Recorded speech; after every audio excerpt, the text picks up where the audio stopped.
Hey, there is nothing wrong with a good, new, freshly opened box of Cheez-Its. But I never thought I would see the day to which a college football bowl game is sponsored by Cheez-Its. But we do have the Pop-Tart Bowl. But you got to give it to the folks at Pop-Tart. They own it. They create a real large, life-size Pop-Tart at the end of that game for the champion through a makeshift make-believe oven. Human Pop-Tarts jump into it, and you have this baked, delicious Pop-Tart that shoots right out. It's kind of weird, but they own it. And it kind of, I don't know, I want to ask Stevie, it almost like if you don't go to the CFP, it's become a destination bowl. Or am I crazy? I'm thinking I am. I guess you could call this the Longhorn pregame show, if you will, because today is the Cheez-Its Citrus Bowl. And shout out to Hargrove Roofing. And one more shout out. We got to give, hey, in case you're just trying to get your beverages lined up for the game and for tonight, this is where you need to go.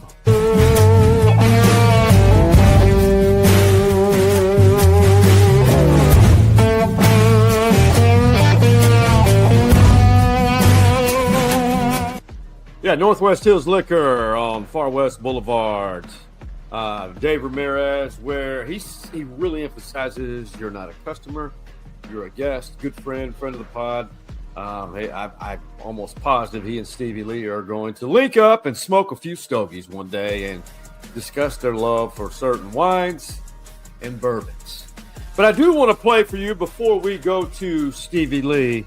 Arch Manning was asked a multitude of questions during this Citrus Bowl week. You know, I just from experience, those bowl games, especially the big ones, you're there for about 5-6 days, and you have multiple media obligations and openings.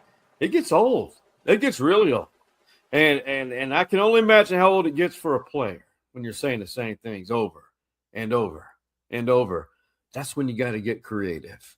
But here we go. I just want you to hear from Arch Manning as he talks from being a leader to a team that is missing roughly a third of his former teammates. Definitely important for us two to step up. Just two guys that have been here a while and good players left. And also for these young guys to step up, get more reps, and kind of get our timing down with them.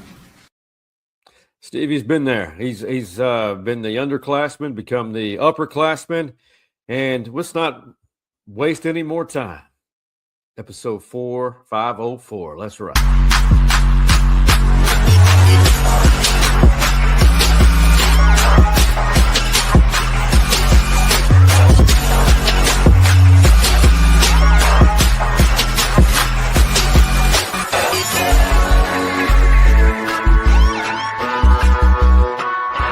For us, it's kind of just sending a message to college football playoffs and the rest of the nation of like we're a dominant football team, we're a physical football team, and whether we should have been in or not, that's up to the college football playoffs. But we're just here to send a message and go and dominate this game. Stevie Lee, I like that soundbite from the somewhat young old lineman. Going to dominate this game regardless of why they were left out. It's an opportunity to prove who you really are. Yeah, that was refreshing, man. I said it. This is kind of like a prequel for next year. What's going to happen next year? So go out there, have fun, and dominate, like he said, and then roll that over into the spring practice, spring game. Then roll that over into summer workouts, and roll that over into two-a-days, and roll that over into the season. It's pretty simple. You've been there, done that. You can. This is not something that I think a lot of Texas fans, I think a lot of fans who are going to be watching this game today, they're still like, wow, we're missing 21 players. Yeah. But that's college football today. College football today, we got to get past it. It is what it is. It's not changing. We got to give – this was going to be something that I wanted to play last week, and I couldn't wait to play for playmaker Mike Adams. Because I will love, how he gets to cooking on certain topics. When Texas A&M was eliminated from the CFP at their home by the Miami Hurricanes, the other playmaker. Michael Irvin, well, he was literally putting belt to ass. And I love this piece of video, not because of where it was, but I couldn't wait to hear what Mike Adams, because, M.A., he's very professional, very highly respected, highly regarded. But to get him, to crack him out of that character with some humor, I would have loved to have seen some reaction from him to this piece of video. That's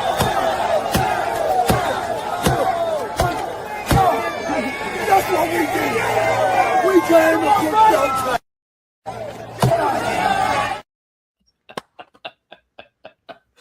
It's class, but he got criticized for that, Stevie. I don't know. Oh, it's fun, all fun, but you only won by 1 touchdown, so that's the criticism for me. Yep. Now, if you would have come out there and won by 2-3 touchdowns, then you can say you put belt to ass. Belt to ass. Yeah, you won by 1 score. Now you know what BTA means. Yeah, not you. I got people you. in general. Yeah. So which leaves this, and I didn't know about this term, Stevie, until recently. I'd never heard of this before. Battered Aggie syndrome. Have you heard of that? Yeah, they get their hopes up high, and then all of a sudden, womp womp. Womp womp. Poor Aggies. Our Aggie brothers and sisters, I get it. They've embraced it. This was sent to me by a friend of mine who has 3 degrees from A&M. Oh, wow. Aggie died through and through. Loves our show. And he doesn't like the Longhorns, but he respects it and loves the rivalry. But he says, man, we just been battered. And I said, and then he sends me this, and I was like, there's actually a T-shirt. Okay. Yeah. Okay. Unless that's AI generated. You never know these days, but I get it. But hey, you made it to CFP, but Texas did beat A&M again. But so this is game day, 2:00, Texas, Michigan. Texas played Michigan the last season, the season opener, I believe, in that great year. Quinn Ewers last year as the Longhorns. They had a great day. But as we said, both these teams, Stevie, look very different. Missing 21 players. Weisner's not going to be there. And a lot of others, the ones who are going to the NFL draft. That's completely understandable. But what are you looking forward to seeing today from both? I mean, not so much both teams, but in this game. Because the Citrus Bowl has always been one of those New Year's prestigious type games. I do not have a box of Cheez-Its. I should go get but what I want to see is consistency from Arch. He's been building off the end of the season, building on everything. And then Michigan has a really good run defense. And we don't have any, we do have some running backs, but most of our running backs are gone. We have a depleted running back room. So I want to see us do something in the run game. And see some of the offensive linemen dig in and actually make something happen in the run game. Niblett will be used at running back and return. Your guy from Shreveport, Simon. And, of course, Christian Clark. There's going to be a lot of young people playing in this game. And, Kyle Flood, which is known, he's known for his prowess as an O-line coach. Some criticized him for not getting portal guys in before the year started. But he's also the co-head coach. He was asked about how many players will be rotating in the game. Because I think, you tell me, I interpreted what Coach Flood said this week is a lot of people, a lot of Longhorns will be playing in this game. I think it's really position by position. I don't think, quarterback for us has ever been a rotational position, so I don't really see that. But there are other positions now where the running back room is a little bit different than it was, 2 weeks ago. So there's going to be guys that, Ryan Niblett, Christian Clark, Michael Terry, James Simon. All these guys are going to have a role in the game. So I think it's really just more position by position. On the offensive line, we're fortunate. Our starting 5, they're all here for the game and they're excited to play. But there's other positions where the rooms have changed a little bit over the last 2 weeks. And I think there you're going to see a little bit more rotation, a little bit more flexibility in terms of the game plan. Is that what you heard too? I mean, we're going to see a ton of people play. I heard that we will see a ton of people play. We kind of have to anyway. So, but I want to see what Niblett can do with the ball in his hands behind the line of scrimmage, and then crossing the line of scrimmage. His field awareness has been fantastic when it comes to fielding punts and finding the hole. So that'll be fun to watch, and he has breakaway speed.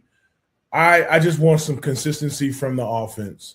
Is what I really want. And then Simmons, they got him moving around in practice at different positions and things like that. So I'm wondering if that's a direction from Muschamp, because if I'm understanding correctly, Muschamp is not coaching this game, correct? He's observing.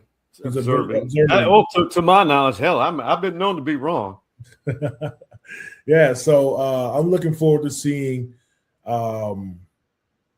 So it's not his whole defense that's going to be in the game, but some things is kind of rubbing off already, and moving people around and doing different things on defense.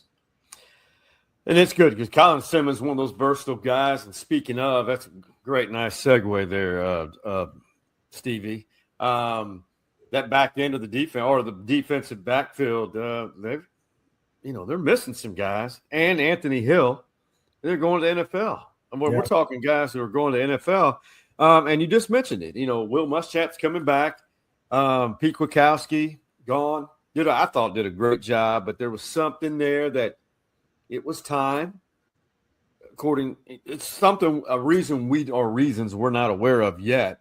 Maybe PK wanted to make a change, and maybe Sark. They just wanted to bring in Muschamp for a specific reason. We'll find out. It'll all be revealed. But as a player, when you lose your position coach or coordinator, it's tough because you have relationships with these people.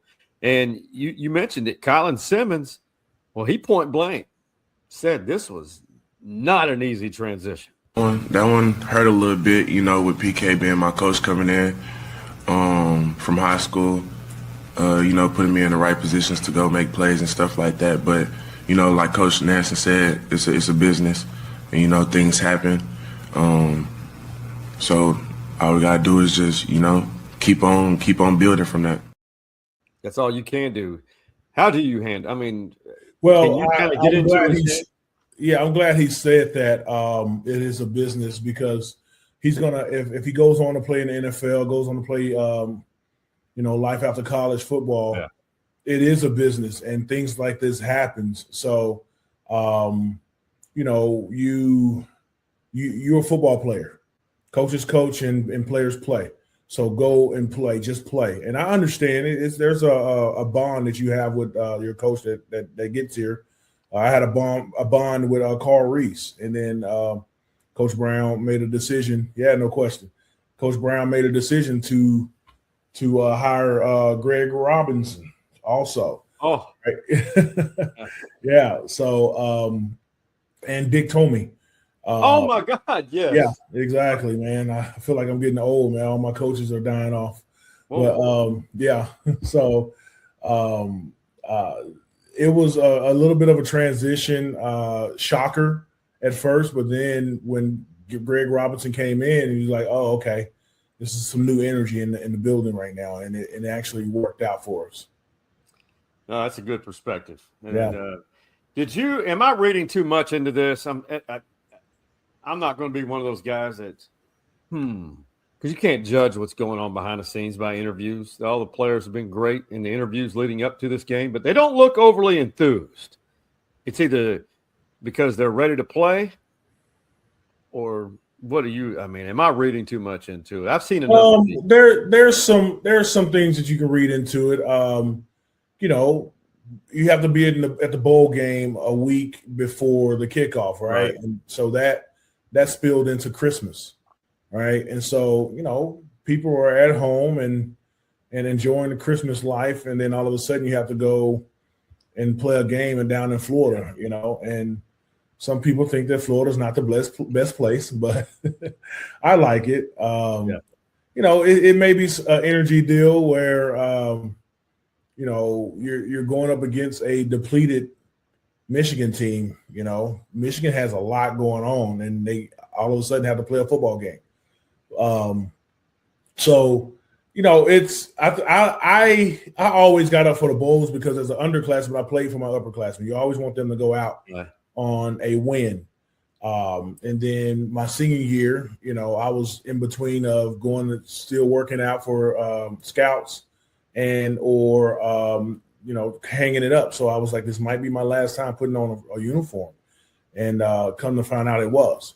And so those emotions are going through your head the whole week, So I don't know if their energy is down. I just think that there's a lot going on right now. And then you got players looking at the portal, there's a lot of business going on, a lot of people in their ear right now, a lot of renegotiating NILs and all that stuff going on, man. So it's a lot that these kids have to go through, as well as keeping their grades, So it's true. A lot.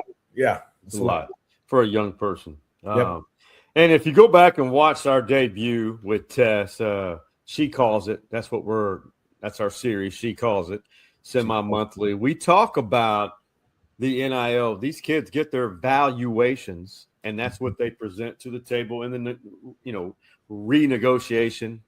That's what this is. Basically another contract. And that's what's happened to some of these for Texas and other programs. No, we're not. This is what we'll offer. Well, this is what I want. It's just business. That's all it is. It is. So let's get to it. What do you expect today after a kickoff of the Citrus Bowl at 2 p.m., I believe? I expect the kids that we don't know about to actually step up and become Texas football players. At the University of Texas. I mean, they've waited some of these guys waited a long time to get significant playing time on the field, and they'll get it this game. I expect a clean game. Although we had a lot of penalties all year, I expect a clean game, and let's see, 2-3 touchdown win. Okay. Yeah. Talk about clean. That's good because Texas was, I think, the third most penalized team in the FBS subdivision. Of Division I. You know what? I'm looking forward to seeing those young receivers, those freshmen, and coming in. And I think Coach Flood said something that means a lot. All 5 of the starting O-line is playing in that game. And it's going to be interesting. You're going to have some breakdowns in the Texas secondary, but I'll take Texas by 17. I'll say something like 34-17 win, and that'll give them their 10th win of the year. Yep. In win season. I'm with you. I'm not going to argue with that. So you mentioned the CFP and bowls. You're there for a week for a bowl. CFP, you're not there that long. You usually get in a couple of days before. It's just more business. But I loved it. Speaking of the CFP, Bijan Robinson and his Falcons. By the way, he's had a great year. They were phenomenal game on Monday. Phenomenal. It's Bijan had the mic after practice, and they were chumming it up about the CFP. Unfortunately, I don't think Bijan didn't get to experience the CFP as a Longhorn, but he was quick to point out who would never see the CFP. Hey, point the camera to him. My brother, he went to Michigan State. They will never see the college football playoffs. Ever see the college football playoffs. Hey, my other brother right here, he was BYU. They will never see the college football playoffs. Hey, hook him. BYU and Michigan State. BYU maybe. They came close. They came very close. I tend to agree with Bijan. With Bijan. But BYU can do it. They win the Big 12. Yeah. And that Bijan, he is almost the face of the NFL right now. He's getting closer. Yeah. Class act. Love hearing him speak. Loves everybody. Anyway, that's a whole nother podcast. But here we are, the bracket for this weekend, beginning today. let's go with it. Starting today, Cotton Bowl. I believe it's the Cotton Bowl for the first game. That's tonight.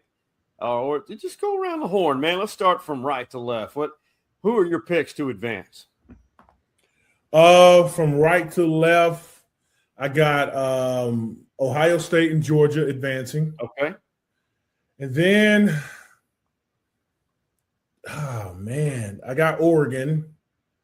And that Illinois and Bama game is a toss-up to me, man. Indiana. I'm sorry, Indiana. I'm sorry. Indiana and Bama game is a toss-up to me, man. It is. I'm gonna take Bama. All right. I'll go right to left. I'll take Ohio State. Definitely taking Georgia. Georgia's is in another gear. Ole Miss will come to play, but they're going through some things. Transition. But they're a good team, but Georgia's on another level. I want to take Texas Tech to advance. I was sitting on Oregon to go and make it to the championship, but man, the more I just let it marinate with the Red Raiders, I feel like they've got something. I really do. I think Texas Tech advances to the Final Four here. And Indiana's missing their defensive end. Bama's playing better. But that was a good win over OU in Norman. But, man, I'm taking the Heisman winner, Coach Cignetti, and the Hoosiers. And to go to the Final Four in football. Usually we'll be saying this about basketball, but that's the beauty of all this. That's our thoughts. Those are who we think, how it's going to happen. And you know what? Since we're talking about bowls and college football playoffs, we love Stevie's storytelling. We got to end the first segment this way.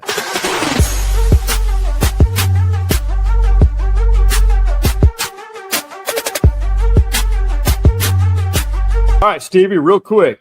Is there a man cave story involving one of your bowl game experiences that is short, but really just it drives home what the experience was like? My favorite game that I ever played in at the University of Texas is a bowl game. It was the Cotton Bowl against LSU. Yeah, of course. Yeah, it's the Cotton Bowl against LSU. I'm playing against some of the people I played with in high school. So Philip Maxwell, linebacker, Byron Dawson, defensive tackle,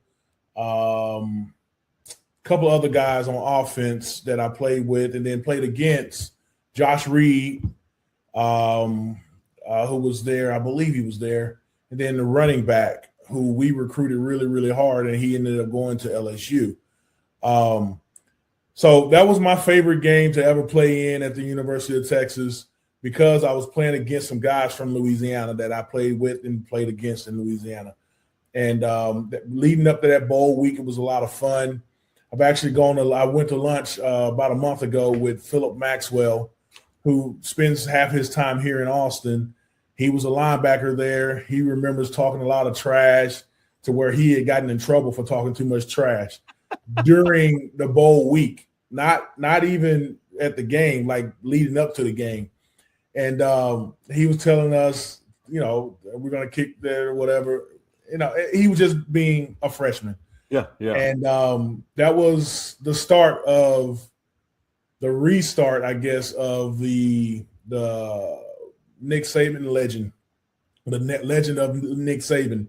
So I tell people all the time, man, I beat Nick Saban. I ain't scared of him. So y'all didn't just beat him. Y'all whipped LSU that day. Well, we whipped LSU when Roy Williams woke up and started catching everything under the sun from Chris Sims, wasn't it? Yeah. I think so, yeah. Yeah. So that was a fun game in the Cotton Bowl against all my my rivals and friends that I played with in high school. That's my story. It was always fun. That may have been the last Cotton Bowl at Cotton Bowl Stadium. No, I don't think so. There was a few more. There was a few more. Yeah. Okay. There was a few more because I remember Jerry World being built when I was out of college. That's true. I got a little ahead of myself. Yeah, you did. 52's hitting hard on the right side of my brain, but hey, it was a good thought. It would have been a great poetic way to end it. Yeah, great story. Yeah, good try. Great manufactured story. Manufactured. Fake news, so to speak. Hey, we're going to take a quick break. On the other side, after Stevie promotes Hargrove Roofing, as he does it best. How do you say it? Hargrove Roofing. Know who's on your roof. That's it. We'll see you on the other side. Hi, I'm Stevie Lee, former defensive tackle for the University of Texas. And I'm Clyde Hargrove. I'm a roofer. I also saw action in 52 games. And I fix a lot of roofs. Also won a Rose Bowl and never lost to A&M. And I fix a lot of roofs, right, Stevie? Oh, right. I'm sorry, I zoned out a little bit. So are you going to say that thing about Hargrove Roofing? Hargrove Roofing. Know who's on your roof. Is this even going to work as a commercial?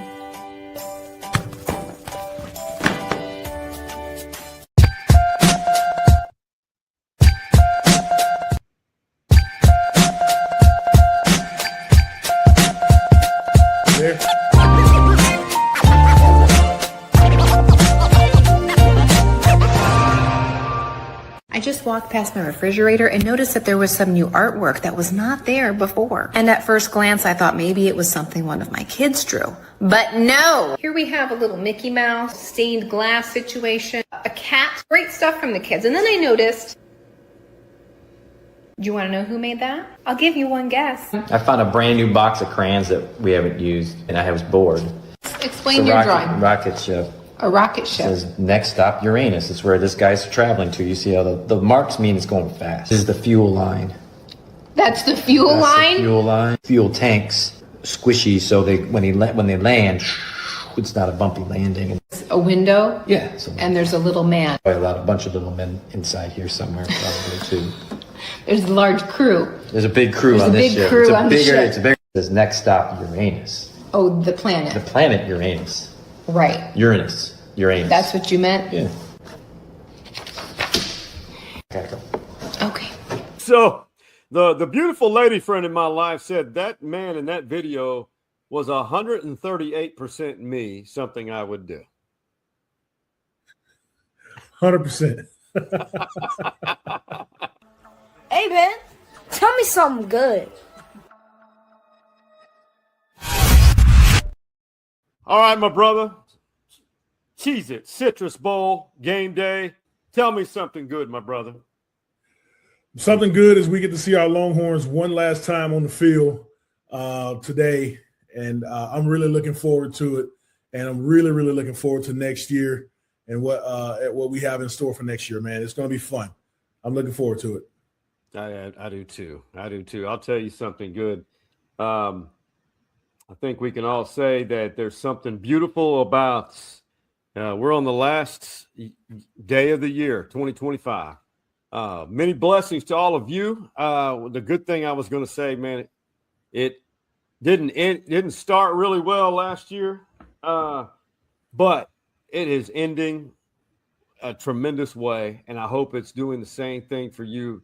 Great ending to the year 2025. Much love to you guys, and continue to support our podcast and tolerating us. And continue, share, like, follow. And to the city of Shreveport, Louisiana, the home of the Stevie Lee, and to my beautiful hometown, Austin, Texas, and to my college alma mater town, Nacogdoches, and to each of you, wherever you may be, much love. And to Stevie Lee and his beautiful family, much love to you guys. Happy New Year's. And to the OG Man Cave boys, that being Hardball Hard, Big Mike, and me, Coach Mo. What do we tell them, Stevie Lee? We out. You see the drippy, I'm fitted up. Hop in my car and the giddy up. I said get out.